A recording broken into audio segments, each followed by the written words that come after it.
എല്ലാവർക്കും നമസ്കാരം. ഞാനിപ്പോൾ സ്റ്റഫ്ഡ് ക്യാപ്സിക്കം ഉണ്ടാക്കി കാണിച്ചു തരാം. ഞാൻ മസാല ഉള്ളിൽ സ്റ്റഫ് ചെയ്തിട്ട് എങ്ങനെ ഉണ്ടാക്കണമെന്നും കാണിച്ചു തരാം. ഓക്കെ.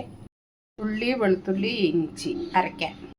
മല്ലിപ്പൊടി 2 സ്പൂൺ, മുളക് പൊടി 1 സ്പൂൺ, മഞ്ഞൾപ്പൊടി 1 സ്പൂൺ, 1/4 സ്പൂൺ ജീരകം, 1/4 സ്പൂൺ പെരിഞ്ജീരകം. ഓക്കെ.